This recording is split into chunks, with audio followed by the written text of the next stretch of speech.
Warning. Our YouTube channel and its videos may contain scenes, language, and content that may not be appropriate for all audiences. These videos include surveillance footage, undercover pursuit of suspects, actual police and rescue operations, and fearless confrontations. If you do not approve of the content, please do not watch our videos. If you wish to continue, we strongly advise that you proceed with caution. Viewers' discretion is advised. Inireklamo ngayon ni Isabel Soriano ang grupo ng mga kabataang lalaki na nambugbog sa kanyang 17 anyos na anak. 23 ng Hulyo, dumalo sa isang birthday party ang kanyang anak na si Nelson, hindi niya tunay na pangalan. Kasama ang mga kaibigan nito, nagkaroon sila ng inuman sa nasabing party. Pero hindi pa man nagtatagal, napagtripa ng isang grupo din ng kabataan ang kanyang anak. Nahumantong sa rambol ang dalawang grupo. Kinuyo gumano si Nelson ang grupo ni Oka, kasamang iba pang barkada ni Oka na nakilalang sina Ryan, Richard, Alvin at Mark. Pero nang gumanti ng suntok si Nelson, sapol at basag ang ilong ni Mark. Agad din inawat ang rambol, pero ang grupo nila Oka at Mark agad nagreklamo sa barangay. Isang Nico Trinidad umano ang dumating sa barangay na nagpakilalang kagawad ang nag-ayos ng kaso. Pero ang anak niya ngayon na si Nelson ang sinisigil ng danyos ng nakarambulan nito. Pilit daw silang pinagbabayad ng 120,000 para sa pagpapagamot kay Mark. Samantalang sinisingil naman sila ng 5,000 para sa nasirang bahay ng kanilang pinag-inuman. Kasama natin ngayon live sa studio si Aling Isabel Soriano at ang anak na si Nelson. Magandang hapon po sa inyo, Aling Isabel. Okay, alright. So, rambulan, ma'am. Alright.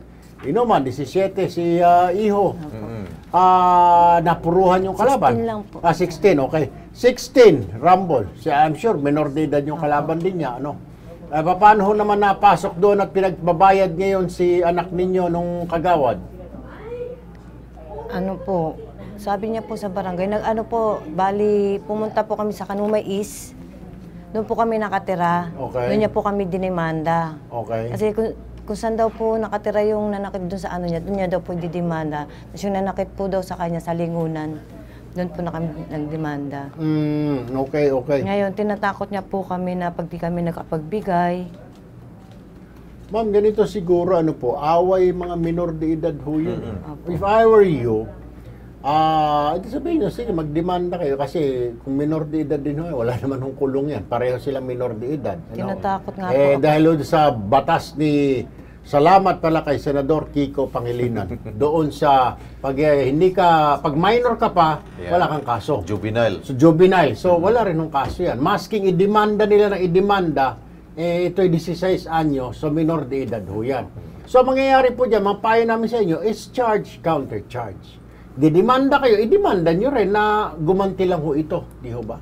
Yung nga lang, medyo tatanga-tanga yung kalaban, kaya napuruhan sa ilong.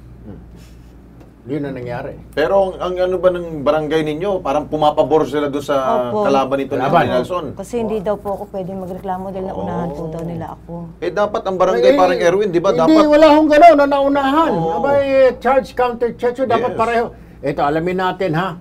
Kay Colonel Ronaldo Mendoza, ang Chief of Police ng Valenzuela City Police Station 4. Magandang hapon po, Colonel Mendoza. Yes, sir. Magandang hapon. Colonel Mendoza, good afternoon. Opo, magandang hapon po.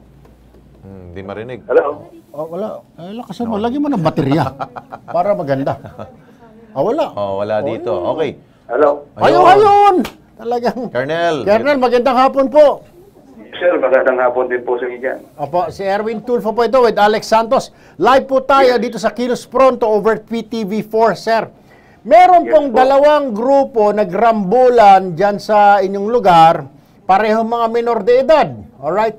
Nauna yung isang grupo, binugbog itong kabilang grupo, gumante, na minor de edad din. Nung pagganti nito kabilang grupo, napuruhan yung unang grupo na umatake sila, nabasag ang ilong. Ngayon, lumapit sa barangay at dinidemanda ito pangalawang grupo na nag-react lang naman. Sinisingil lang 120,000 at sabi, magka-counter charge sana si nanay nung kabilang grupo, sabi na ng barangay, hindi na pwede kasi nauna itong isang grupo na nagreklamo, Colonel Mendoza. Pakipaliwanag, pwede bang ganun? Hindi na tanggapin dahil may nagreklamo ng nauna sa kanila, sir? Pwede po yun. Tinatawag natin na counter charge. Ayun. Kasi dadaan naman sa isang investigasyon yan. Malalaman natin base sa mga ebidensyang i-present nila, mga testigo, kung sino talaga ang may sala. So, ang pwedeng gawin dyan ng barangay, kung talagang dyan mo kayong magkasundo dyan sa barangay, ay pwede silang kumuha ng certification para to file action at i-refer dito sa police station natin. At para doon naman sila sa police ngayon mag-file. Yun. Yes, sir. Opo. Ayun. Alright. Sige po. Ganun na lang po ang gagawin namin, Colonel. Sasamahan namin po itong nanay at saka yung minor de edad niya na kumuha ng certification para makapag-file ng reklamo dyan sa presinto. Opo. Kasi parehong minor de edad dito, sir. So, parehong mga 16. So, kahit magdemanda nito, ala naman ang mangyayari siguro. Opo, yun na nga. Kaya nga po, maraming salamat kay Senador Kiko Pangilinan. Thank you. Anyway, sir, magandang hapon po. Maraming salamat din, Colonel Mendoza. Magandang hapon din po sa inyo dyan. Natutuwa ka. Dahil matuwa yung mga minor de edad, kahit magwalang hiya sila, salamat kay Senador Kiko Pangilinan, sir.